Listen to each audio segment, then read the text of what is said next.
SEO'yu bir yerden duymuş ya da zaten biliyor olabilirsiniz. SEO'nun nasıl çalıştığını ve ne gibi faydalar sağladığını anlatmaya çalışacağım.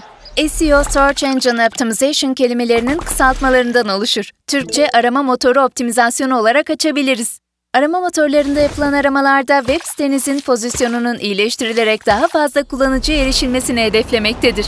Arama motorlarının ülkelere göre değişen kullanım oranları, SEO hedeflerinde de öncelik arz eden bir konu olduğundan, ülkemiz için açık ara pazar lideri olması sebebiyle Google, öncelikli arama motoru olarak kabul edilmektedir.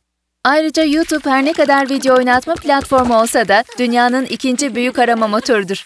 Bu sebeple YouTube SEO, Amazon SEO, App Store yani mobil uygulama market optimizasyonları gibi büyüyen platformlar içerisinde kendi algoritmalarına uygun optimizasyon çalışmaları yapılabilmektedir. Günümüz teknoloji ve dijital çağ dünyasında Google'da üst sıralarda yer almak en işlek caddede dükkanınızın olmasından daha faydalıdır.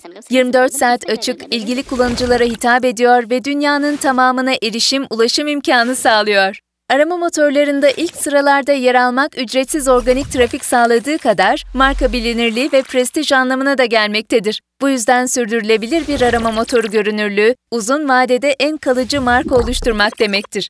SEO arama motoru botlarının sitenizi ziyaret etmesi, içerikleri, görselleri tarayarak algoritmalarla birlikte anahtar kelimeye en uyumlu sayfayı sonuçlara yansıtarak çalışmaktadır. İlk olarak sitenizin hedef kitlesi analiz edilmelidir. Ürün ve hizmetleriniz hangi tüketiciler için uygundur? Tüketici personaları çıkarıldıktan sonra, dijitaldeki davranışları ve arama eğilimleri üzerinden doğru anahtar kelimeler belirlenerek sürece başlanmalıdır. Artan sesli aramaların her geçen gün daha özgün ve daha uzun arama kelimeleri oluşturduğunu göz önünde bulundurarak, sitenizi bu yöndeki arama hacmi artan kelimelere yanıt verecek şekilde hazırlamalısınız.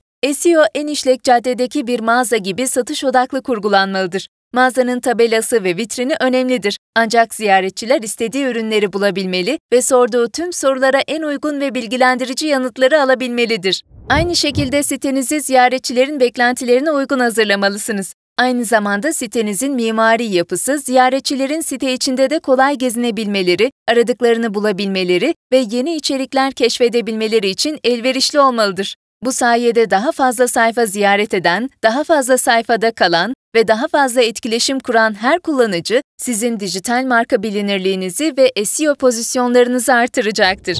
En işlek caddede dükkanınızın olmasından daha etkili bir marka konumlandırması olan arama motorlarında üst sıralarda yer almak istiyorsanız, tüm uzmanlığıyla Webchers sizlere yardımcı olabilir. Yükselmek için hazır mısınız?